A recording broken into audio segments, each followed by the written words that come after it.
Class में हमने ये सब चीज़ पढ़ा था। NH4OH वाला, आपका ये जो BaCl2 वाला, ये सब चीज़ हमने पढ़ा रखा था। और मैंने आपको ऐसे बोला था, अगर ये 2 है तो यहाँ 2 करना है, ऐसा एक ट्रिक बोला था हमने। अब आगे आता है, ये तो प्रॉब्लम है, दो न्यूमेरिकल है। इस न्यूमेरिकल को गौर से देखिए। यहाँ दिया है the conductance of Ba+2 and Cl-R इतना एंड इतना ohm inverse centimetre square mole inverse. अगर ये सेंटीमीटर स्क्वायर मोल इनवर्स दिया है तो ये जो पक्का मोलर कंडक्टेंस दिया है। अगर यहाँ ग्राम इक्विवेलेंट इनवर्स होता तो ये इक्विवेलेंट कंडक्टेंस होता। वो दिया नहीं है, क्वेश्चन में कुछ दिया नहीं, मोलर की इक्विवेलेंट कुछ दिया नहीं। पर वो यूनिट से आपको पता लग जाएगा कि ये मोलर कंडक्टेंस दिया है। पर इस क्वेश्चन में देखिए इक्विवेलेंट कंडक्टेंस दिया है Ba+2 एंड Cl- का, और इसका यूनिट जो लिखा है ठीक से दिखाई नहीं दे रहा है। ये ohm inverse centimetre square gram equivalent inverse लिखा है। और ये क्वेश्चन पे मोलर कंडक्टेंस दे दिया है एट इनफाइनाइट डाइल्यूशन, और पूछा है कि इक्विवेलेंट कंडक्टेंस ऑफ BaCl2। पर हमने तो कोहलर लॉ में जो चीज पढ़ा था, वीडियो चल रहा है कि नहीं? हाँ, हमने जो चीज पढ़ा था वो मोलर कंडक्टेंस निकालने के लिए पढ़ा था हमने। तो मोलर कंडक्टेंस जो निकालने के लिए फॉर्मूला है वो होता है ये प्लस ये। जैसे आपका Ba हो गया Ba+2, Cl2 2Cl, तो मतलब यहाँ 2 करना है। अगर यहाँ AlCl3 होता तो यहाँ 3 करना होता है, ऐसे। और Ba+2 का जो वैल्यू दिया हुआ है 254, यहाँ डाल दो 254, प्लस Cl- का वैल्यू Cl ये डाल दो 2 इंटू 76, Cl- का दिया है 76, तो ये हो जाएगा 406। और हमको पता करना है कि equivalent conductance of BaCl2 eight infinite dilution कितना है। हमने निकाल दिया, डेल्टा M0 निकाल दिया, डेल्टा M0 हम निकाल दिया। अब हमको फाइंड करना है डेल्टा EQ0। हम जानते हैं रिलेशन होते हैं delta M0 equal to delta EQ0 into x. X क्या होता है? Valency factor. और BaCl2 एक सॉल्ट है। इस सॉल्ट में Ba का चार्ज होगा +2, क्योंकि Cl का चार्ज -1 है और 2 Cl है तो -2 है। तो Ba का चार्ज होगा +2, और मेटल का जो चार्ज है वही होता है वैलेंसी फैक्टर। तो यहाँ x 2 है, और हमको ये मिल गया। तो डेल्टा EQ0 आ जाएगा डेल्टा M0 बाई एक्स, मतलब 406/2, जो आ जाएगा 203। पर इस क्वेश्चन में क्या है कि वही चीज पूछा है, equivalent conductance of BaCl2, equivalent conductance of BaCl2 eight infinite dilution, वही चीज पूछा है। पर ये जो आयन लो का ना इक्विवेलेंट कंडक्टेंस दे दिया है। अगर इक्विवेलेंट कंडक्टेंस दिया है तो देखिए इक्विवेलेंट कंडक्टेंस वैल्यू जो Ba+2 का दिया है कितना दिया है? 127। ऐसा क्यों दिया है? क्योंकि इसका मोलर कंडक्टेंस है 254। Ba+2 का एक्स कितना होगा? 2। Ba+2 का एक्स अगर 2 होगा तो इसका इक्विवेलेंट कंडक्टेंस होगा 254/2। ये रिलेशन से, ये रिलेशन से, ये जो रिलेशन से पर Cl- का तो 1 है ना, क्योंकि इसका चार्ज 1 है, तो वही जो 76 वही 76 होगा। उसका मोलर कंडक्टेंस भी 76 होगा, इक्विवेलेंट कंडक्टेंस भी 76 होगा। लेकिन Ba+2 का तो वैलेंस फैक्टर 2 है, तो इसीलिए ये 127 वैल्यू दिया हुआ है। जब ऐसे दिया होगा इक्विवेलेंट कंडक्टेंस, जब दिया होगा ना Ba+2 और Cl- का एस एस ऐसे, तो आप क्या करोगे सॉल्यूशन में? जब इक्विवेलेंट कंडक्टेंस निकलोगे तो देखो, इसको ऐसे लिखना है। ये 2 है ना, 2 को नहीं लिखना है यहाँ, 2 को यहाँ नहीं लिखना है जब इक्विवेलेंट कंडक्टेंस दिया होगा। तो आ गया वैल्यू 203, यहाँ भी 203 आया, यहाँ भी 203 आया। ठीक है। तो याद रखो, जब कोई सॉल्ट ऐसे डेल्टा M0 AlCl3 मान लीजिए आपका ऐसे दिया हुआ है, तो आपको क्या करना है?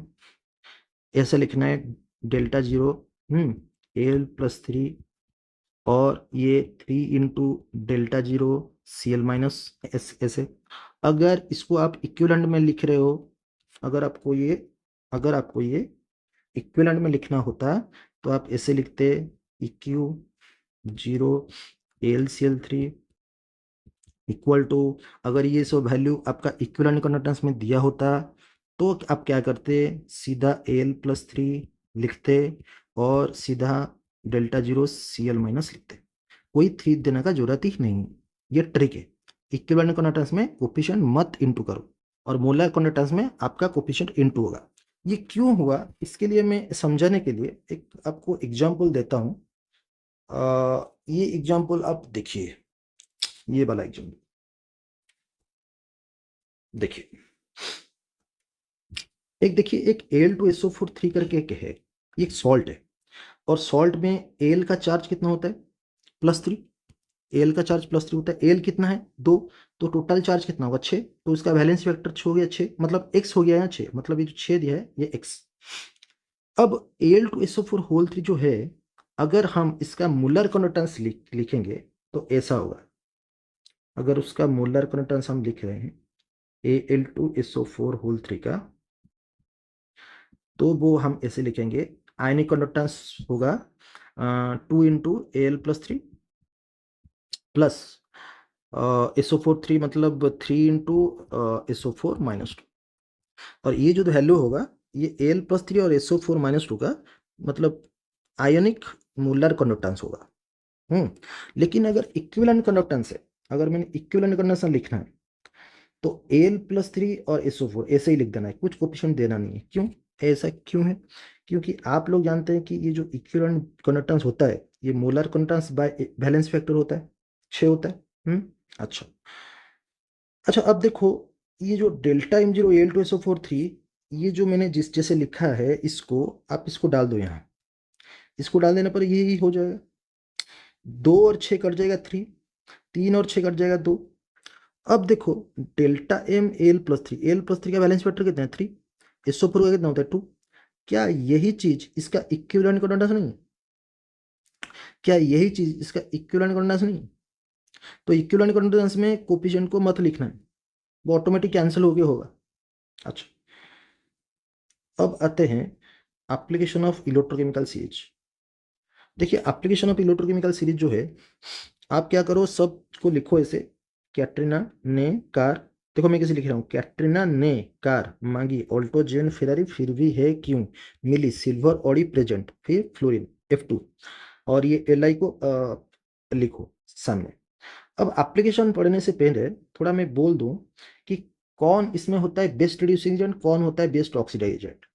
अब एक चीज देखो, जो लोग सब यहाँ है राइट साइड में हैं, ये लोग ना हमेशा रिड्यूस होने के लिए सोचेंगे। मतलब मान लीजिए F2 ना हमेशा बोलेगा मैं रिड्यूस होऊंगा, रिड्यूस मतलब मैं इलेक्ट्रॉन खाऊंगा, 2 इलेक्ट्रॉन खाऊंगा और मैं बन जाऊंगा 2F-1। मतलब मेरा चार्ज 0 था, 0 से -1 मतलब रिड्यूस हो रहा है, तो मैं रिड्यूस होगा, क्योंकि F को F- होना है, उसको नियॉन बनना है।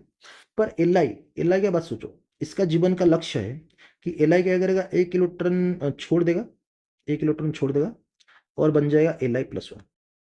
तो 0 से +1 क्या हो रहा है, ऑक्सीडेशन हो रहा है।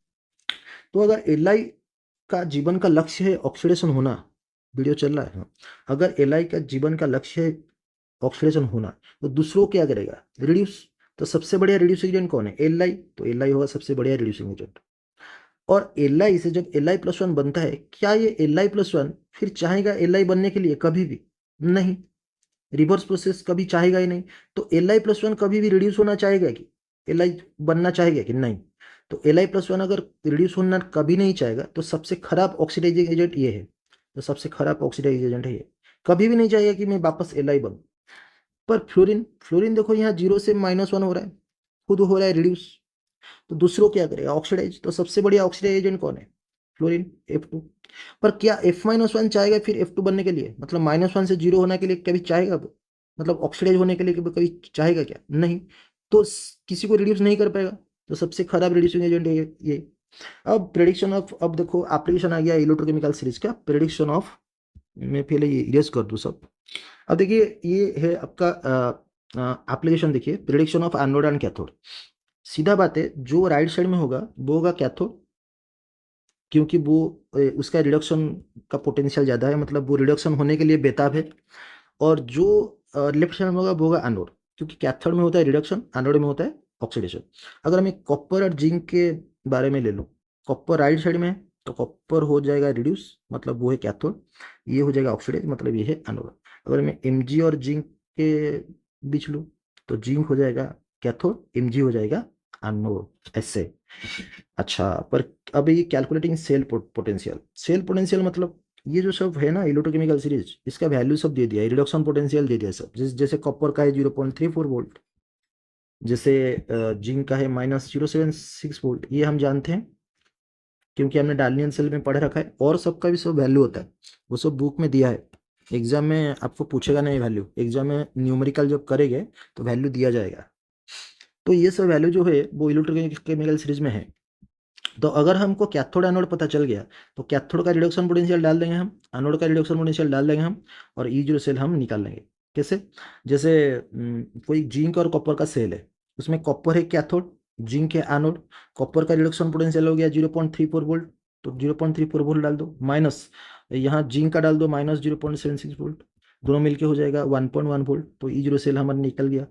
तो हम एनोड कैथोड प्रेडिक्ट कर सकते हैं और सेल पोटेंशियल भी प्रेडिक्ट कर सकते हैं। अब आते हैं feasibility of reduction Redux reaction. Feasibility of Redux reaction जब आएंगे, देखो एक रिएक्शन है CuSO4, ये इसमें Cu का चार्ज कितना है +2, इसमें Cu न्यूट्रल है तो 0, +2 से 0 क्या हो रहा है, रिडक्शन हो रहा है। क्या जिंक के सामने कॉपर रिड्यूस होगा? हाँ, क्योंकि कॉपर राइट साइड में है, एक इरेज करो, क्योंकि कॉपर राइट साइड में है, जिंक लेफ्ट साइड में है, तो जी कॉपर का होगा रिडक्शन, जिंक का होगा ऑक्सीडेशन। तो ये रिएक्शन ठीक है, कॉपर का रिडक्शन हो रहा है और जिंक का देखो 0 से +2 ऑक्सीडेशन हो रहा है, तो ये रिएक्शन फिजिबल है। फिजिबल मतलब स्पॉन्टेनियस, ऑटोमेटिकली होगा, वही हमको फोर्स देना नहीं पड़ेगा। पर इसका उल्टा रिएक्शन, अगर मैं जिंक SO4 के सामने CuSO रख दूं, क्या रिएक्शन होगा? रिएक्शन होगा नहीं। आप अगर सोच रहे हैं कि सर CuSO4 और जिंक निकलेगा और कॉपर का हो जाएगा ऑक्सीडाइज और जिंक का हो जाएगा रिडक्शन, होगा नहीं, क्योंकि कॉपर और जिंक में कॉपर का होता है रिडक्शन और जिंक का होता है ऑक्सीडेशन। पर पर अगर मैं ऐसा ले लूँ आपका Mg और Zn, इसमें होगा Zn का रिडक्शन, Mg का होगा ऑक्सीडेशन। अच्छा, अब देखिए ये क्या कर रहा है, ये जिंक जो है ये ज़्यादा रिएक्टिव है, ज़्यादा रिएक्टिव किससे है? कॉपर से। तो जिंक क्या कर रहा है, कॉपर सल्फेट से कॉपर को धक्का मार के खुद उसका जगह ले जा रहा है। मतलब जो लेफ्ट में होगा वो ज़्यादा रिएक्टिव होगा, और रिएक्टिव मेटल जो है वो दूसरों को धक्का मार के खुद उसका जगह ले सकते हैं। मतलब जिंक जिंक क्या करेगा, कॉपर को धक्का मार के उसका जगह ले लिया, मतलब जिंक क्या करेगा, कॉपर को डिस्प्लेस कर देगा। एक और मैं यहाँ एग्जांपल लेता हूँ, अगर जिंक के साथ मैं HCl डाल दूँ तो यहाँ बन जाएगा जिंक Cl2 और प्लस H2, यहाँ ओब्वियसली 2 है। यहाँ देखो क्या हुआ, जिंक का 0 से +2 क्या हो रहा है, ऑक्सीडेशन, और हाइड्रोजन का यहाँ +1 और यहाँ 0, हाइड्रोजन का क्या हो रहा है, रिडक्शन।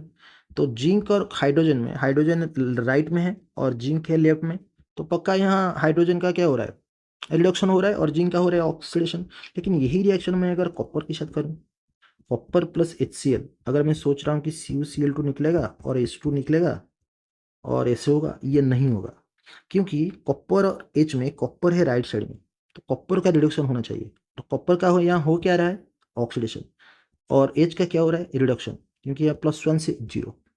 तो चला ना वीडियो। तो कॉपर और H में, तो कॉपर के साथ अगर HCl आप डाल दो तो हाइड्रोजन गैस निकलेगा नहीं, पर जिंक के आगे तुम HCl गैस डाल दो, हाइड्रोजन गैस निकल जाएगा। अब आता है प्रिडिक्टिंग रिएक्टिविटी ऑफ मेटल। जो राइट साइड में होगा वो कम रिएक्टिव होगा, जो लेफ्ट साइड में होगा वो ज़्यादा रिएक्टिव होगा। और इसमें थोड़ा एक प्रॉब्लम है, कैल्शियम और सोडियम जो है, इसमें सोडियम राइट साइड में है, सोडियम कैथोड है, कैल्शियम एनोड है, पक्का ये, पर सोडियम ज़्यादा रिएक्टिव है कैल्शियम से, सिर्फ यही पॉइंट पे थोड़ा प्रॉब्लम है, और बाकी पॉइंट आपका ठीक है। हाँ, यही पॉइंट में सोडियम और कैल्शियम में थोड़ा सा क्या है, प्रॉब्लम है, और बाकी सारे पॉइंट आपका है। तो higher reduction potential means low reactive, तो ये जो राइट साइड में जो जितना है वो क्या होगा, ज़्यादा मतलब कम रिएक्टिव हो गए, और जो लेफ्ट साइड में है वो ज़्यादा रिएक्टिव हो गए। Tendency to combine with oxygen, देखिए ये जो होगा, जितना रिडक्शन पोटेंशियल आपका ज़्यादा होगा, tendency to combine with oxygen decreases, मतलब जो राइट साइड में है वो लोग ऑक्सीजन के साथ इतना रिएक्शन करेंगे नहीं। जैसे आपका Ag को और कॉपर को मान लो, अगर मैं Cu के साथ ऑक्सीजन को रिएक्शन कराऊं और Ag के साथ ऑक्सीजन को रिएक्शन कराऊं, तो कौन अच्छा रिएक्शन करेगा, कॉपर अच्छा रिएक्शन करेगा। Ag जो रिएक्शन करेगा बहुत मतलब इतना खराब मतलब इतना ठीक से रिएक्शन करेगा नहीं। तो Cu और Ag2 में स्टेबल कौन है, Cu। तो जो लेफ्ट साइड में होगा उसका ऑक्सीडाइज, उसका ऑक्साइड ज़्यादा स्टेबल होगा, और जो राइट साइड में होगा उसका ऑक्साइड कम स्टेबल होगा। तो CO is more stable then Ag2। अगर मैं ऐसे सोच लूँ CO और ZNO, इनमें से सोच लूँ कौन ज़्यादा स्टेबल होगा, तो ZNO ज़्यादा स्टेबल होगा, क्योंकि वो लेफ्ट साइड में है। अब आते हैं determine equilibrium constant of reaction. देखिए ये जो फॉर्मूला है हमने पढ़ा है, इसमें KC होता है इक्विलिब्रियम कांस्टेंट, N होता है नंबर ऑफ इलेक्ट्रॉन, और E0 सेल तो हमको मिल जाएगा यहाँ से, E0 cathode minus E0 anode करके E0 सेल मिल जाएगा। तो अगर हमको E0 सेल मिल गया तो हम यहाँ KC आराम से निकाल सकते हैं, एंटी लॉ करके जो हमने निकाला था। अब एप्लीकेशन ऑफ नॉन स्टिक इक्वेशन, ये जो हुआ हमारे यहाँ जो पढ़े हम, वो है एप्लीकेशन ऑफ इलेक्ट्रोकेमिकल सीरीज। कितना है? 1 2 3 4 5 6, 6 हमारा है इलेक्ट्रोकेमिकल सीरीज का एप्लीकेशन। अब हम पढ़ेंगे नॉन स्टिक इक्वेशन का एप्लीकेशन, जो कि 2 है, 1 और 2। पहले क्या है? To measure the concentration of a solution. मतलब ये तो नॉन स्टिक इक्वेशन है, E cell E zero cell, ये जो फॉर्मूला है आप तो जानते हैं। इसमें से क्या हो जाएगा? कॉन्सेंट्रेशन ऑफ ए सॉल्यूशन, मतलब अगर हमको Zn+2 का कॉन्सेंट्रेशन चाहिए और आपको बाकी सब चीज़ दिया हुआ है, Cu+2 दिया हुआ है, आपका ई जीरो सेल दिया हुआ है, ई सेल दिया हुआ है, हाँ, एन तो आपको मिल जाएगा। तो उसमें हम Zn+2 का कॉन्सेंट्रेशन निकाल सकते हैं, Cu+2 का कॉन्सेंट्रेशन भी हम निकाल सकते हैं। तो Zn+2 का कॉन्सेंट्रेशन निकालेगा मतलब ZnSO4 का कॉन्सेंट्रेशन हम निकाल सकते हैं। ठीक है, तो इस तरह से we can find concentration of a solution. तो we can to measure pH of a solution, मतलब हमको किसी भी एक HCl दिया है मान लीजिए HCl दिया है और इसका पीछे है पीएच। पीएच मतलब इसमें हाइड्रोजन आयन का कॉन्सेंट्रेशन कितना, क्योंकि पीएच का फॉर्मूला क्या होता है? पीएच का फॉर्मूला होता है माइनस लॉग H+ आयन का कॉन्सेंट्रेशन। हमने पढ़ा था पीएच का जो फॉर्मूला होता है वो होता है माइनस लॉग H+ आयन का कॉन्सेंट्रेशन। वीडियो चल रहा है? तो हमको अगर इसमें का H+ का कॉन्सेंट्रेशन नहीं पता होगा, नहीं पता होगा, आप बोलेंगे सर यहाँ तो 1 m लिया जाता है, मतलब 1 मोलर लिया जाता है, तो H+ का कॉन्सेंट्रेशन तो 1 m है। पर मैं बोल रहा हूँ non standard equation, non standard condition, non equation वाला चीज। उसमें अगर मान लीजिए एक H है, यहाँ हाइड्रोजन है, यहाँ Ag है, तो हाइड्रोजन Ag में Ag होगा राइट साइड, तो Ag को कैथोड, हाइड्रोजन को एनोड ले लो। एक क्वेश्चन दिया देखो, हम अगर ये क्वेश्चन आएगा कि write down the application of non स्टिकेशन, तो आप एक काम करना ना, इसी को लिख लेना, फिर ये लिख लेना to measure pH of a solution. पर इसमें एक न्यूमेरिकल भी आता है, ऐसे एक दिया होगा हाइड्रोजन करके, और ये Ag दिया होगा, हाइड्रोजन का कॉन्सेंट्रेशन दिया नहीं होगा, यहाँ Ag+ का कॉन्सेंट्रेशन दिया है 1 m, हाँ, और इसका EMF दे दिया है 0.87 वोल्ट। 0.87 वोल्ट मतलब इसका जो ई सेल दे दिया है, और Ag का दिया होगा 0.80 वोल्ट।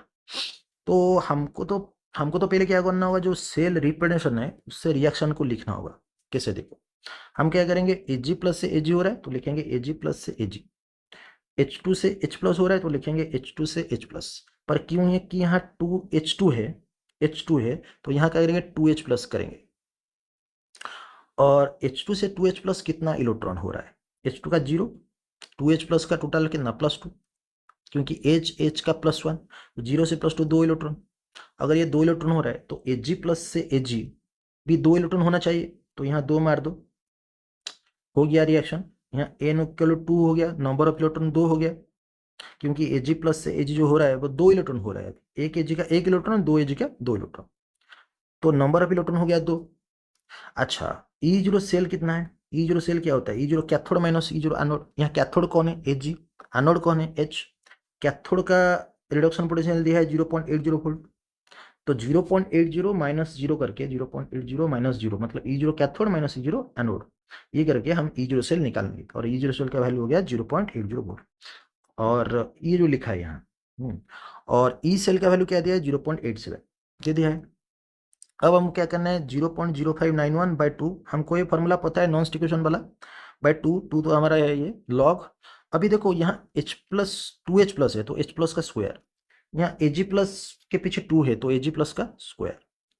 तो Ag+ का तो कॉन्सेंट्रेशन कितना दिया है यहाँ? Ag+ का एक बार मैं इरेज कर लूँ, Ag+ का कॉन्सेंट्रेशन यहाँ दिया है क्वेश्चन में 1 m, तो यहाँ Ag+ की कॉन्सेंट्रेशन 1 डाल दो, Ag+ का स्क्वायर मतलब 1 का स्क्वायर, और लॉग H+ का स्क्वायर यहाँ लिखा है। अब के काम करो, ये 0.80 को यहाँ ले लो, 0.87 माइनस 0.80 हो जाएगा जो कि 0.07। अब बाकी क्या रहा? माइनस, मतलब माइनस 0.0591/2, ये रहा ना। और लॉग ये 1 का स्क्वायर तो 1 हो गया, लॉग H+ का स्क्वायर, जैसे ही स्क्वायर होगा आप जानते हैं 2 पीठ को चलाता है, 2 इंटू लॉग H+ हो जाता है, 2 इंटू लॉग H+ हो जाता है। 0.0591 को राउंडिंग अप करके 0.06 ले लिया हमने। अब ये 2 कैंसिल। अब जो लॉग H+ है, लॉग H+ है, उसको उसको उसके पास माइनस ले आओ। क्यों माइनस ले आओ? क्योंकि यही जो चीज़ होता है ये होता है पीएच, यही होता है पीएच। और 0.06 को इसमें डिवाइड कर लो, इसमें डिवाइड कर लो, तो आपका pH निकल गया 0.07 बाय 0.06, जो कि 7/6, जो कि 1.16 इस तरह से निकल गया। अब आते हैं बैटरी सेक्शन। बैटरी और कोरोजन, पहले हमें बैटरी पढ़ेंगे। बैटरी क्या होता है? बैटरी होता है is an arrangement of electrochemical और गैल्वेनिक सेल। जो हमने अभी अभी पढ़ा, जो जिंक और कॉपर वाला, यहाँ जिंक होता है, यहाँ कॉपर होता है, जिंक और कॉपर, और यहाँ वोल्ट निकालते हैं 1.1 वोल्ट, यही तो होता है इलेक्ट्रोकेमिकल सेल। इस तरह से करके हम इलेक्ट्रिसिटी निकालते हैं केमिकल एनर्जी से। तो बहुत सारा वे होता है। तो वो होता है बैटरी। गैल्वेनिक सेल तो एक प्रिंसिपल है, मतलब नॉर्मल वाला एक प्रिंसिपल है, सिंपल वाला, सिंपलेस्ट। तो उसी तरह और भी सारे सेल होता है, जैसे डैनियल सेल है, वैसे और भी सारे सेल होते हैं। तो सेल का मतलब है बैटरी। तो बैटरी कैसा होना चाहिए? लाइट एंड कॉम्पैक्ट होना चाहिए, हल्का होना चाहिए और छोटा होना चाहिए।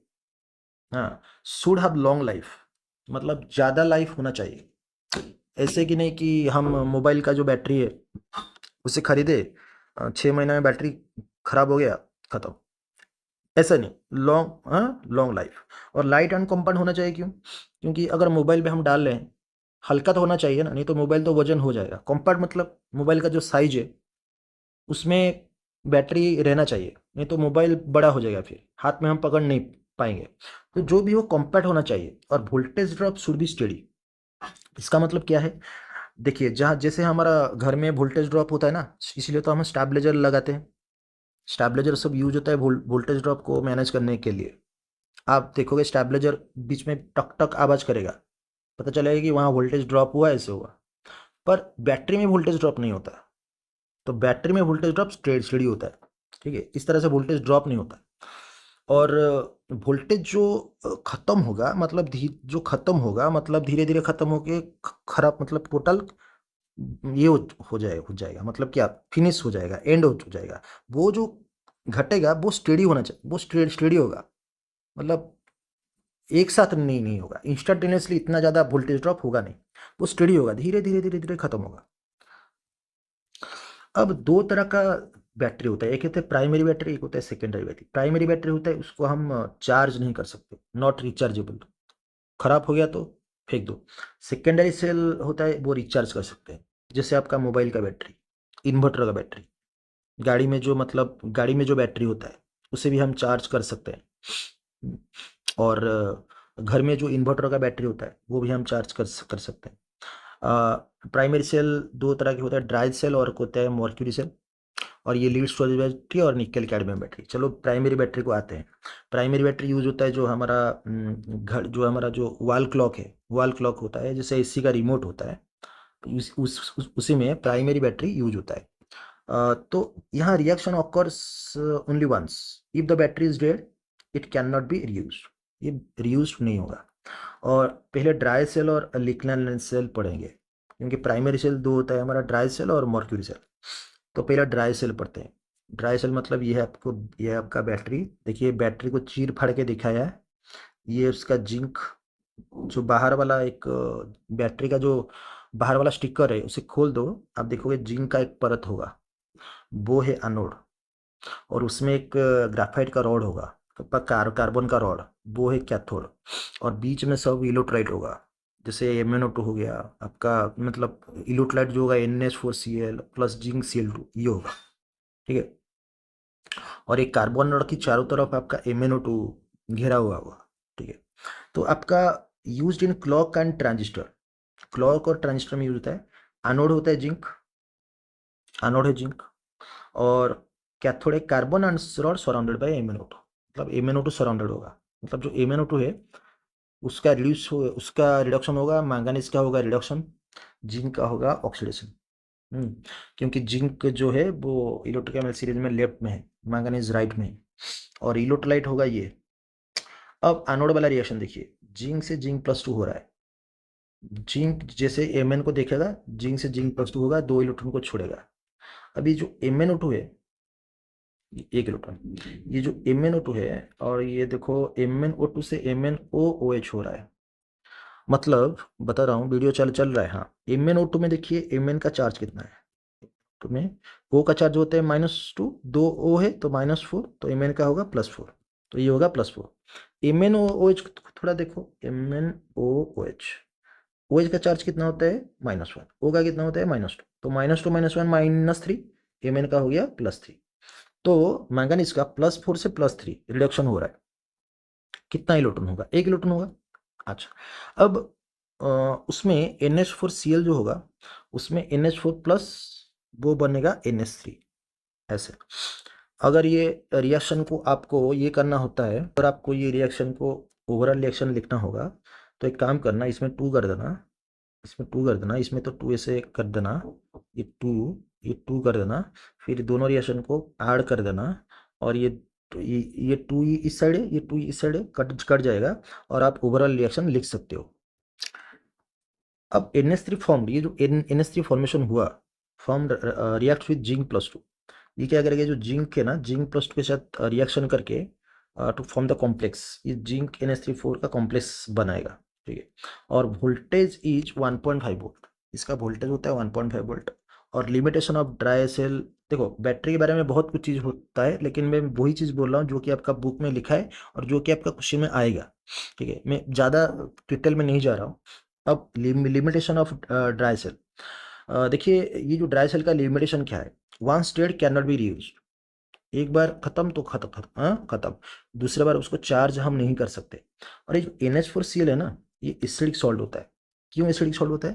क्योंकि NH4Cl जो होता है, वो NH4Cl, वो उसका पिता माता होते हैं NH4OH और HCl। पता कैसे चलेगा पिता माता कौन है? बस एक काम करो, H प्लस और OH माइनस इसमें ऐड कर दो, NH4 प्लस OH माइनस के साथ गया, Cl माइनस H प्लस के साथ गया, इसके करके इसका पितामाता, हम पितामाता मतलब कौन सा बेस और कौन से एसिड से बना है ये सॉल्ट। तो NH4OH है वीक बेस, HCl है strong acid, strong acid weak base मतलब कौन सा सॉल्ट? Acidic salt. तो ये होते हैं एसिडिक सॉल्ट। एसिडिक सॉल्ट क्या करेगा? जिंक कटनों को कोरोड कर देगा, कोरोजन कर लेगा, मतलब खा लेगा धीरे धीरे। हाँ, और अब आते हैं मर्क्यूरी सेल। देखो मर्क्यूरी सेल क्या होता है, used in watches, watches, movie camera, hearing aids. एक ऐसे छोटा करके एक ऐसा एक सेल होता है, आप लोग देखोगे बहुत जगह यूज होता है, छोटा करके सेल वो होता है, आपका हियरिंग एड्स में यूज होगा, मूवी कैमरा में यूज होगा। It is suitable for low current device, जहाँ करंट लो चाहिए वहाँ यूज होगा। इसमें होता क्या, देखिए इसमें कैथोड है आपका HGO, और एनोड है आपका जिंक अमलगम, मतलब वही जिंक, आपका जिंक का होगा ऑक्सीडेशन, और Hg का होगा रिडक्शन। तो देखो एनोड लिखा है जिंक, कैथोड लिखा है HGO। अब ये जो जिंक है, जिंक क्या होगा? जिंक Zn O होगा, मतलब जिंक से जिंक +2 ऑक्सीडेशन हो रहा है। अच्छा, अब HGO जो है, वो Hg का चार्ज कितना है? +2। यहाँ Hg का चार्ज कितना है? 0। तो +2 से 0 क्या हो रहा है? रिडक्शन हो रहा है। बस आपको क्या करना है, आप जानते हो जब एनोड एनोड में जब ऑक्सीडेशन होता है तो इलेक्ट्रॉन निकलता है, तो जिंक से जिंक +2 मतलब 2 इलेक्ट्रॉन निकलेगा। यहाँ HGO से Hg, तो जो यहाँ 2 इलेक्ट्रॉन हम देंगे, और यहाँ 2H माइनस लिख देना, H2 लिख देना, इधर उल्टा लिख देना, H2 और 2H माइनस लिख देना, बस ऐसे करके आपको लिख देना है। फिर क्या करोगे आप, ओवरऑल रिएक्शन इसको काट कूट के निकाल सकते हो। जो ओवरऑल रिएक्शन होगा वो सब कट जाएगा, 2H माइनस H2O, 2 इलेक्ट्रॉन सब कट जाएगा, zinc plus HGO, ZnO plus HG होगा। अब इसका एडवांटेज क्या है? एडवांटेज होता है voltage remains constant during its life time, voltage हमेशा कांस्टेंट रहेगा, गिरेगा नहीं वोल्टेज। आज overall reaction does not contain any ion, देखिए ओवरऑल रिएक्शन में कुछ आयंस नहीं है, कुछ आयंस होने हैं नहीं, पर इसमें ओवरऑल रिएक्शन में आयंस थे। अगर हम ओवरऑल रिएक्शन करते तो NH4 प्लस वहाँ होता, करता नहीं, हाँ, और जिंक +2 भी वहाँ होता, ठीक है। तो ये लोग में क्या होगा, आयंस नहीं है। अगर आयंस नहीं तो उसका कॉन्सेंट्रेशन तो चेंज नहीं होगा, क्योंकि कॉन्सेंट्रेशन चेंज होता है, घटता है कौन सा लोग का? आयन लोग का, ठीक है। तो वोल्टेज इसका 1.35 वोल्ट है, जो कि कांस्टेंट है लाइफ टाइम के लिए, जब खत्म होगा होगा। अब आते हैं सेकेंडरी बैटरी और एक्यूमुलेटर। देखिए एक्यूमुलेटर इसको क्यों बोला जाता है, क्योंकि वो जो एनर्जी है ना, वो एक्यूमुलेट करता है, मतलब वही रहता है, कहीं जाता नहीं, मतलब चार्ज डिस्चार्ज होता है, मतलब जब खत्म होता है एनर्जी, फिर हम चार्ज करके एनर्जी वापस उसमें ला सकते हैं। तो एनर्जी एक्यूमुलेट करते हैं, तो इसलिए उसको बोलते हैं एक्यूमुलेटर। तो it can be recharge by passing current in opposite direction. A good secondary cell can undergo a large number of discharging and charging cycle. बहुत नंबर ऑफ डिस्चार्जिंग और चार्जिंग साइकिल जाना होगा। जैसे आपका मोबाइल का battery है, अगर उसको चार्ज डिस्चार्ज करोगे 1 साल में ख़त्म हो जाएगा, तो अच्छा बैटरी नहीं है। तो लीड स्टोरेज सेल पहले पढ़ते हैं, लीड स्टोरेज सेल और लीड एक्यूमुलेटर। कुछ नहीं है, बस इसमें एनोड कैथोड ऐसे होता है। देखिए ये आपका, ये देखिए PbO2 है, जो PbO2 जो है वो कैथोड है और Pb जो है वो एनोड है। और इसका सॉल्यूशन लिया है 38% सॉल्यूशन ऑफ H2SO4, मतलब H2SO4 का एक सॉल्यूशन हमने लिया है। अब ये एनोड है मतलब नेगेटिव, कैथोड है मतलब पॉजिटिव। ये PbO2 है, देखो ये एक PbO2 है, ये एक PbO2 है, ये एक PbO2 है। जितना PbO2 मैंने रेड आपको दे दिया, ये सारे रेड देखो कहाँ लगे हैं, कैथोड में लगे हैं। और सारे जो आपका एनोड है, यहाँ देखिए Pb ये सब एनोड में लगे हैं। हाँ, और अब चलते हैं इक्वेशन की तरफ। एनोड होगा Pb, मतलब Pb का पक्का क्या होगा, ऑक्सीडेशन। वीडियो चल रहा है, हाँ। अब देखिए Pb SO4 माइनस टू साथ मिलेगा, SO4 का माइनस टू कहाँ से आएगा, H2SO4 से।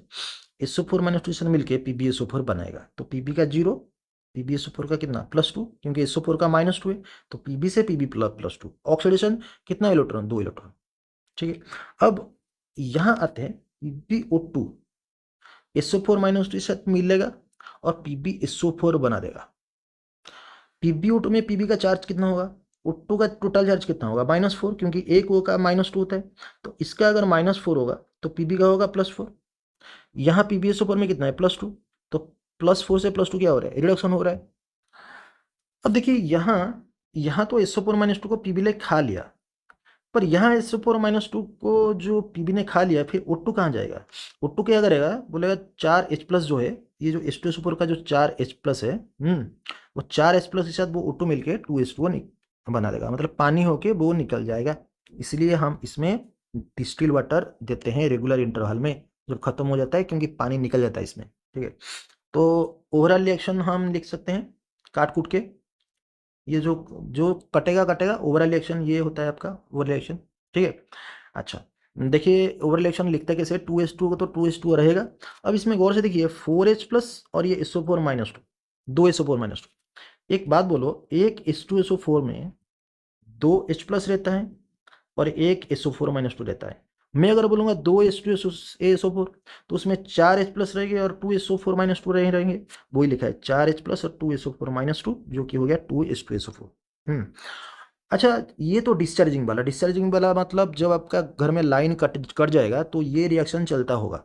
और चार्जिंग, जब आपका लाइन आ जाएगा घर में, तो इन्वर्टर चार्ज होने लग जाएगा। जब चार्ज होने लग जाएगा तो रिएक्शन अपोजिट हो जाएगा, मतलब ये जो रिएक्शन है अपोजिट, तो बिल्कुल इसका अपोजिट रिएक्शन यहाँ लिखा है। तो जब ये डिस्चार्ज होगा तब ये गैल्वेनिक सेल होगा, क्योंकि केमिकल एनर्जी दे रहे हैं, इलेक्ट्रिकल एनर्जी निकल रहा है। पर जब ये चार्ज होगा तब तो ये इलेक्ट्रोलाइटिक सेल बन जाएगा, क्योंकि क्योंकि करंट दिया जा रहा है और चीजें हो रहा है, रिएक्शन हो रहा है। तो it acts as galvanic cell during discharging and acts as electrolytic cell on charging. It is use to start engine of automobile का इंजन स्टार्ट करने में लगता है। अब आते हैं nickel cadmium storage cell, nickel cell. ये इतना यूज नहीं होता है, ये कैलकुलेटर में पहले यूज होता था। It is very long lasting than lead storage cell, but very expensive. हाँ, और यहाँ एक देखो, ये आपका नेगेटिव है, ये आपका पॉजिटिव है, बीच में सेपरेटर दिया है। और एनोड जो है वो कैडमियम है, कैथोड जो है वो Na+2 है, NiO2 है। और इलेक्ट्रोलाइट है KOH सॉल्यूशन। तो पक्का यहाँ कैडमियम का होगा ऑक्सीडेशन, मतलब कैडमियम का 0 है यहाँ, यहाँ कैडमियम का आपका OH2 है ना, तो एक OH का कितना चार्ज, -1, 2 H का कितना, -2, तो इसका -2 होगा तो मतलब इसका +2 होगा, तो 0 से +2 क्या हो रहा है, ऑक्सीडेशन। यहाँ NiO2 का चार्ज कितना है, O2 का चार्ज है -4, क्योंकि एक O का -2 है, इसका होगा +4। अब यहाँ NiOH2 में कितना, OH का चार्ज है -2, इसका होगा ++2, तो +4 से +2 क्या हो रहा है, रिडक्शन हो रहा है। बस यही चीज़ है। कैडमियम का होगा ऑक्सीडेशन, निकल का होगा रिडक्शन।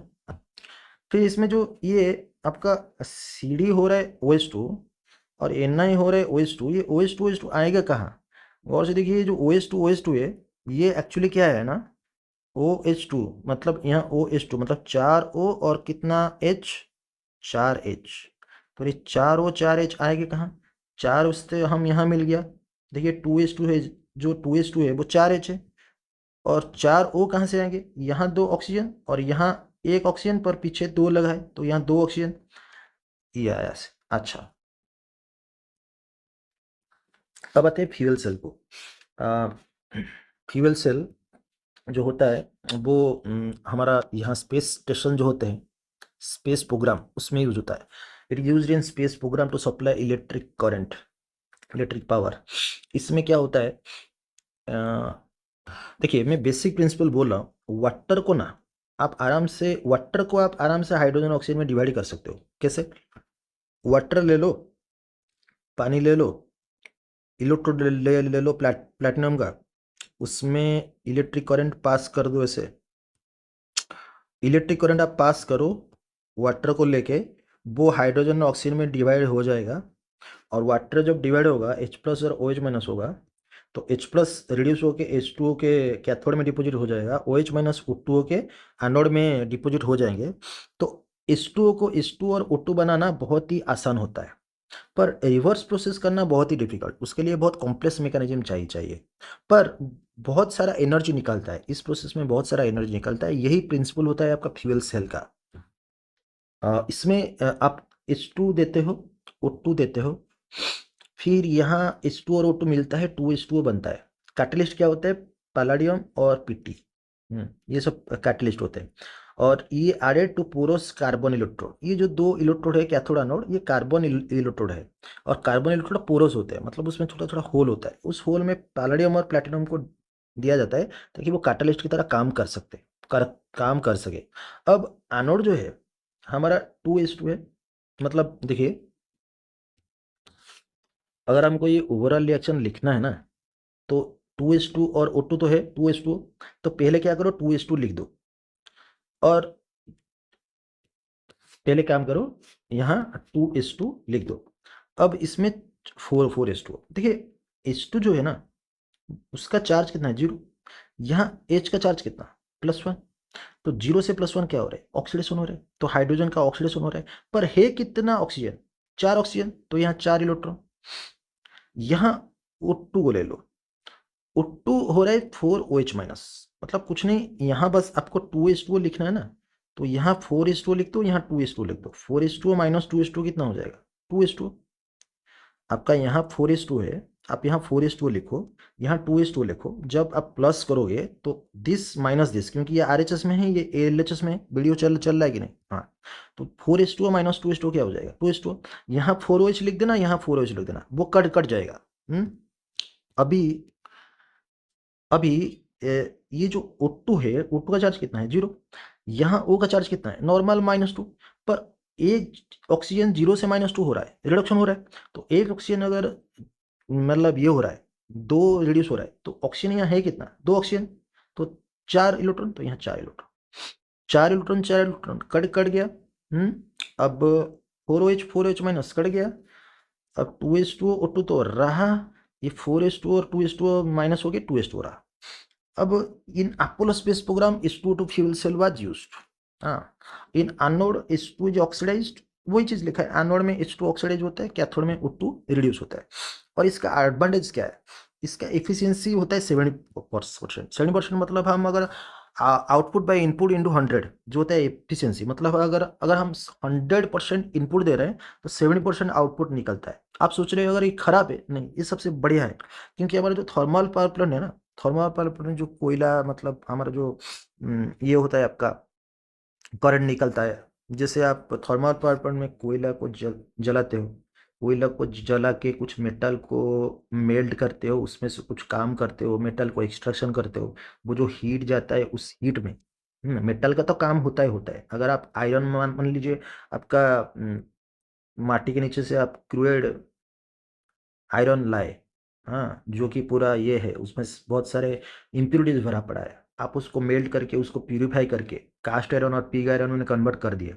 अब जो हीट है वो हीट जाएगा कहाँ, ऐसे तो हम छोड़ नहीं सकते, उसमें पानी गर्म कर देते हैं, पानी गर्म करें तो स्टीम निकलेगा, तो वो स्टीम जो है टर्बाइन में ये कर देते हैं, प्रोपेल कर देते हैं, तो टर्बाइन घूमेगा, टर्बाइन अगर घूमेगा तो इलेक्ट्रिसिटी तो निकलेगा, कोई चीज़ घूम रहा है तो इलेक्ट्रिसिटी निकलेगा, और इलेक्ट्रिसिटी निकलेगा उसी में प्लांट चलेगा, और कुछ जो अगर बचेगा बिजली तो वो गवर्नमेंट को सप्लाई कर देंगे प्लांट, उनका खर्चा भी उड़ जाएगा, और जो मेटल को वो प्यूरिफाई कर रहे हैं उसमें से भी पैसा आएगा। तो ये तो उसको बोलते हैं thermal power plant. Thermal power plant में अगर इनपुट दे रहे हैं हम 100%, 40% ही आउटपुट निकलता है, करंट जो निकलता है वो 40% निकलता है, पर इसमें एफिशिएंसी 70% है। और वो उस इसमें पॉल्यूशन है, हाँ पॉल्यूशन है, क्योंकि कार्बन जल रहा है, कोयला जल रहा है, पॉल्यूशन तो होगा, पर ये पॉल्यूशन फ्री है क्योंकि इसमें हाइड्रोजन जल रहा है। हाइड्रोजन जल रहा है मतलब कार्बन है नहीं, जहाँ कार्बन जलेगा वहाँ धुआं निकलेगा, पॉल्यूशन निकलेगा। पर यहाँ हाइड्रोजन जल रहा है, हाइड्रोजन तो जल रहा है ना, क्योंकि हाइड्रोजन ऑक्सीजन के साथ मिल रहा है, मतलब हाइड्रोजन जल रहा है, hydrogen is use as a fuel. हाँ, तो यहाँ पॉल्यूशन फ्री है ये। अच्छा, a cell will never be dead if fuels are supplied. अगर हम H2O2 कंटिन्यूसली सप्लाई करते हैं तो सेल कभी डेड नहीं होगा। यही तो होता है हमारा ऊपर। ऊपर क्या होता है कि हम जो पानी उसमें लेते हैं ना, वो जो स्पेस स्टेशन है जहाँ लोग रहते हैं, जहाँ वहाँ एस्ट्रोनॉट सब रहते हैं स्पेस स्टेशन में, वहाँ फ्यूल को सप्लाई किया होता है, मगर H2 मतलब H2 और O2 कंटिन्यूसली सप्लाई किया जाता है, क्योंकि वहाँ जो पानी वो लोग पेशाब करते हैं ना, वो पेशाब के पानी को भी लिया जाता है, उस पानी को इलेक्ट्रोलिसिस किया जाता है, जो भी चीज़ वो छोड़ते हैं, मतलब अम, जो भी पानी ये होता है, हाँ सिंक में जाता है, वो पानी को वो क्या करते हैं, इलेक्ट्रोलिसिस करते हैं। इलेक्ट्रोलिसिस मतलब उसमें करंट दे देते हैं, तो वो H2 और O2 में कन्वर्ट हो जाता है। वही H2O2 को फिर मिलाएंगे ऐसे, इस तरीके से, थोड़ा ये कॉम्प्लेक्स मेथड है, पर इसमें मिलाएंगे तो हेवी अमाउंट ऑफ एनर्जी निकलेगा। वही एनर्जी से फिर H2O को तुड़वाएंगे, इलेक्ट्रोलिसिस करके ये तुड़वाएंगे, और ये प्रोसेस चलता रहेगा जब तक, मतलब वही वाटर को रिसाइकल करेंगे पूरी। ठीक है। अच्छा, फ्यूल्स लाइक और क्या क्या फ्यूल यूज हो सकता है फ्यूल सेल में? मीथेन यूज हो सकता है, मिथानॉल, प्रोपेन, ये सब भी यूज हो सकता है। ठीक है, ये क्वेश्चन आता है कि और क्या क्या फ्यूल हम यूज कर सकते हैं। अब कोरोजन, अब आते हैं कोरोजन पे। कोरोजन क्या है कि अगर आप किसी लोहा को बाहर छोड़ दो ना, और लोहे का कहीं पर लोहे को छोड़ दो, वो रस्ट होगा, कहीं पर अगर क्रैक हो जाएगा ना लोहा, वहीं देखो पहले जंग होगा, पहले ही कोरोजन, मतलब कोरोजन वहीं होगा। तो कोरोजन क्या होता है ना, कोरोजन भी एक इलेक्ट्रोकेमिकल प्रोसेस है एक्चुअली। कोरोजन जो रस्ट होता है ना, आयरन का रस्ट होता है, वो Fe2O3 होता है। हाँ, ये Fe2O3 होता कैसे, देखो मैं पूरा प्रोसेस आपको बताता हूँ। देखो, जहाँ आपका थोड़ा सा कट होगा, जहाँ आपका थोड़ा सा ये होगा, हाँ थोड़ा सा आयरन तोड़ा हुआ होगा, वहाँ ये जो Fe ना ऑक्सीडाइज हो जाएगा। इसको ऑक्सीडाइज कौन करेगा? ऑक्सीजन। ऑक्सीजन कहाँ से आएगा? ऑक्सीजन आएगा एटमॉस्फेरिक ऑक्सीजन, या जो पानी में जो ऑक्सीजन है, पानी और एटमॉस्फेयर का जो ऑक्सीजन, वो उसको ऑक्सीडाइज करेगा, मतलब ऑक्सीजन खुद होगा रिड्यूस। तो ऑक्सीजन जो रिड्यूस होगा उसका इक्वेशन ये है, 4s++O2 4e2s2। इस इसमें कैसे ऑक्सीजन रिड्यूस होगा? देखो, अब खुद देखो, O2 का जो होता है, O2 का चार्ज होता है 0, यहाँ H2O में O का चार्ज होता है -2, 0 से -2 क्या हो रहा है? रिडक्शन। पर एक O का अगर -2 घट रहा है, 2 O है, O2 है, तो 4 इलेक्ट्रॉन, तो 4 इलेक्ट्रॉन होगा, 4 इलेक्ट्रॉन खाएगा। अब बोलेंगे सर ये क्वेश्चन आया कहाँ से? देखिए, ये क्वेश्चन कहाँ से आया बताता हूँ। वो वाला एक वीडियो है, उसमें जब हम ऐसे ले रहे थे, इलेक्ट्रोलिसिस का ले रहे थे, find the product at cathode and anode. जब एनोड में OH- जाता था, तो OH- से सिर्फ 4OH- 4 ही होता था, और मैंने आपको बताया था ये चीज़ कि ये 2s2 और 4h++4e+O2 होगा। और इसमें देखिए ऑक्सीजन का क्या हो रहा है, यहाँ ऑक्सीजन का -2 है, यहाँ ऑक्सीजन का 0 है, तो ऑक्सीजन का यहाँ ऑक्सीडेशन हो रहा है, क्योंकि एनोड में ऑक्सीडेशन होता है। ये रिएक्शन मैंने आपको बोला था, और कैसे रिएक्शन आया था भी मैंने आपको बोला था उस वीडियो में। तो ये प्रोसेस होता है ऑक्सीजन का रिडक्शन वाला वीडियो, मतलब सॉरी, ऑक्सीजन का ये ऑक्सीडेशन वाला वीडियो। -2 से 0 हो रहा है, ये एनोड में ऑक्सीडेशन हो रहा है, तो ये ऑक्सीडेशन वाला रिएक्शन है। OH2, अगर ऑक्सीजन का रिडक्शन होगा तो इसका उल्टा रिएक्शन होगा, 4H++4e O2 2H2O, वही रिएक्शन वहाँ लिखा है। देखो वही रिएक्शन यहाँ लिखा है, वही रिएक्शन लिखा है, 4H plus plus O2 plus 4 electron equal to 2S2। मतलब यहाँ ऑक्सीजन का रिडक्शन हो रहा है। तो ऑक्सीजन का जो रिडक्शन हो रहा है वो किसको ऑक्सीडाइज कर रहा है ना, Fe को ऑक्सीडाइज कर रहा है। तो ऑक्सीजन का ऑक्सीडेशन के लिए कितना इलेक्ट्रॉन चाहिए, 4 इलेक्ट्रॉन। तो बोलेगा Fe 4 इलेक्ट्रॉन छोड़ो, तो Fe क्या करेगा, 2Fe 2Fe Fe अगर Fe प्लस 2 बनेगा तो कितना इलेक्ट्रॉन, 2 इलेक्ट्रॉन। 2Fe अगर होगा तो कितना इलेक्ट्रॉन, 4 इलेक्ट्रॉन। तो 2Fe बन जाएगा 4 इलेक्ट्रॉन। वही 4 इलेक्ट्रॉन यहाँ जाके ये काम करेगा। आप बोले सर 4 इलेक्ट्रॉन तो आ गया यहाँ से, ऑक्सीजन तो एटमॉस्फेरिक ऑक्सीजन है, पानी में भी ऑक्सीजन है, पर ये जो H प्लस कहाँ से आएगा। तो वो H प्लस कहाँ से आएगा, उसका सोर्स कहाँ से। एक तो एटमॉस्फेयर में पानी है, उसमें तो H प्लस है, पर एटमॉस्फेरिक में H2CO3 भी है। H2CO3 कैसे है, एटमॉस्फेयर में कार्बन डाइऑक्साइड नहीं, कार्बन डाइऑक्साइड है तो पानी भी है, कार्बन डाइऑक्साइड और पानी मिलके H2CO3 बनाएंगे। तो H2CO3 के एसिड है, वो भी एटमॉस्फेयर में थोड़ा सा होता है, उसमें भी H प्लस निकलता है। और वाटर में भी तो H2 है ना, तो ये H प्लस वहाँ से आएगा। और देखिए ये चीज लिखा है, spot on iron behave such anode. ये स्पॉट एनोड होगा, मतलब आयरन का ऑक्सीडेशन होगा।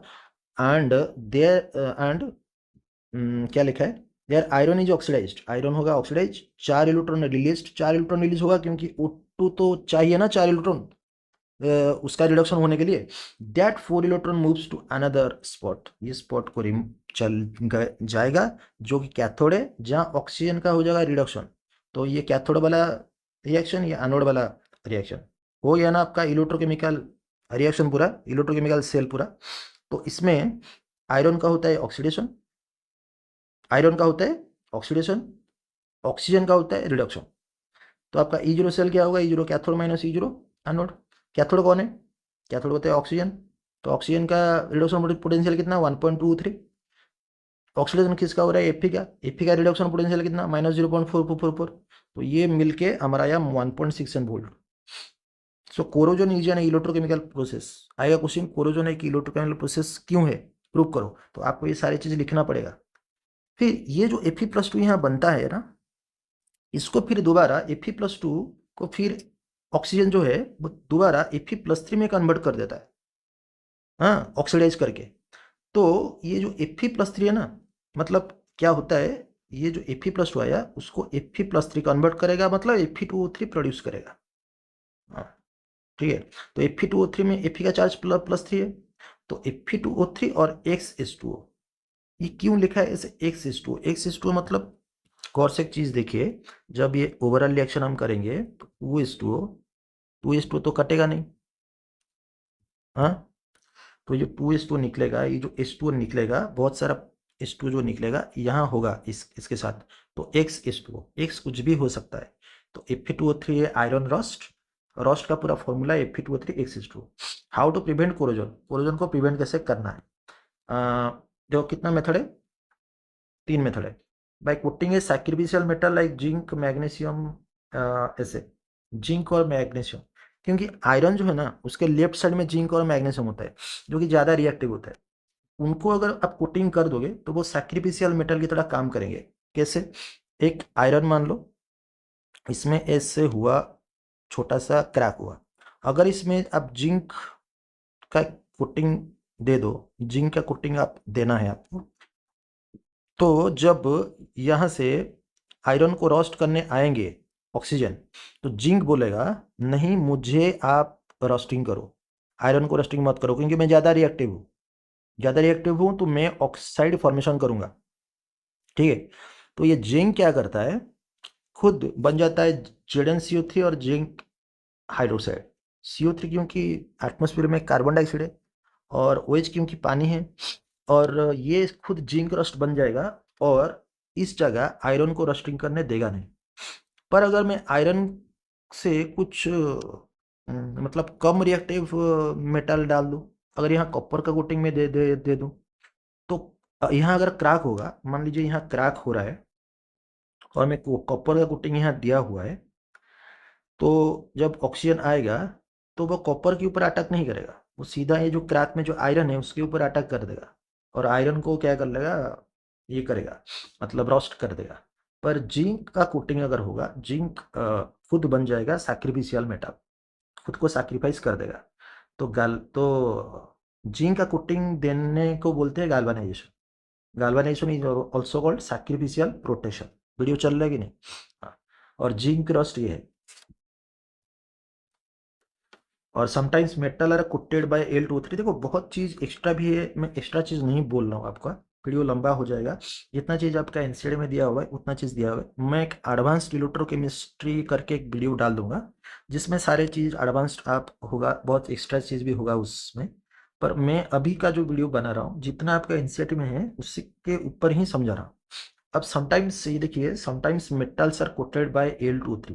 Al2O3 मतलब एल्यूमिनियम ऑक्साइड का कोटिंग भी दिया जाता है। It is called anodising. Anodising क्यों बोलते हैं? क्योंकि वो जो रोस्टिंग होता है ना, ये जो रोस्टिंग है, रोस्टिंग में आयरन बनेगा एनोड, पर अगर हम Al2O3 दे देंगे तो एल बनेगा एनोड, ना कि आयरन बनेगा एनोड। इसीलिए उसको बोलते हैं एनोडाइजिंग।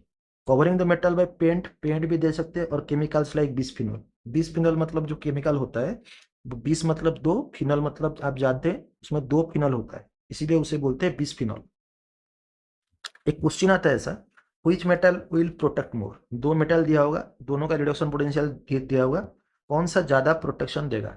जिसका रिडक्शन पोटेंशियल कम होगा वो ज्यादा प्रोटेक्शन देगा, क्योंकि वो ज्यादा रिएक्टिव होगा।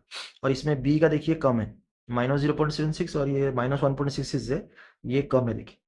तो ये अगर कम है तो ये ज्यादा रिएक्टिव होगा और ज्यादा प्रोटेक्शन देगा।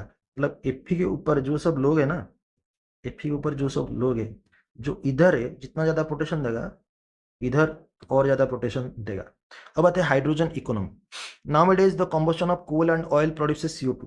आजकल कोल और ऑयल, जो कोल जलता है इंडस्ट्री में और ऑयल जलता है हमारा गाड़ी में, हालांकि बहुत सारे प्रिवेंटिव मेजर लिया गया है कि ज़्यादा पोल्यूशन ना हो, फिर भी तो धुआं निकल रहा है, CO2 निकल रहा है। Which causes greenhouse effect? Greenhouse effect आपको पता है, पर H2 can be used as a renewable and non polluting fuel. Renewable क्यों बोला जाता है? रिन्यूएबल इसीलिए बोला जाता है क्योंकि ऑयल तो रिन्यूएबल है नहीं, ऑयल तो नीचे है, माटी के नीचे, हम उससे लाते हैं, अगर वो खत्म हो गया तो खत्म। लेकिन हाइड्रोजन कभी खत्म नहीं होगा, क्योंकि जो पानी है ना, पानी को इलेक्ट्रोलिसिस करके, पानी को हम इलेक्ट्रोलिसिस कर देंगे, मतलब इलेक्ट्रिक करंट दे देंगे। इलेक्ट्रिक करंट कहाँ से आएंगे? सोलर से ले आएंगे। सोलर एनर्जी देके हम सोलर से इलेक्ट्रिक करंट हम ला सकते हैं। तो सोलर को इलेक्ट्रिक करंट में कन्वर्ट करेंगे, उसमें हम वाटर को इलेक्ट्रिसिस करके हम हाइड्रोजन और ऑक्सीजन मिल जाएगा, तो हाइड्रोजन हमको मिल जाएगा। तो इसीलिए हाइड्रोजन को बोला जाता है रिन्यूएबल। रिन्यूएबल मतलब आराम से हम रिन्यूएबल कर सकते हैं। एंड नॉन पॉल्यूटिंग फ्यूल, क्योंकि इसमें कार्बन नहीं है तो पॉल्यूटिंग तो होगा नहीं। तो वही चीज़ लिखा है, hydrogen can be produced from H2O bye solar energy. और प्रॉब्लम एक है, हाइड्रोजन जो है ना, वो एक मतलब बहुत ये होता है, हेविली डैमेज कर सकता है। अगर वो उसका टंकी फट जाए तो हेविली डैमेज कर सकता है। तो इंडिया में अगर हाइड्रोजन का टंकी लेके कोई घूम रहा है, कोई गाड़ी में हाइड्रोजन मतलब ये लगा है, तो वो ब्लास्ट करने का बहुत चांस होता है अगर टेम्परेचर इधर उधर हुआ तो कुछ। तो ये प्रॉब्लम सॉर्ट आउट करने में साइंटिस्ट लगे हैं। ये होता है हाइड्रोजन इकोनॉमी।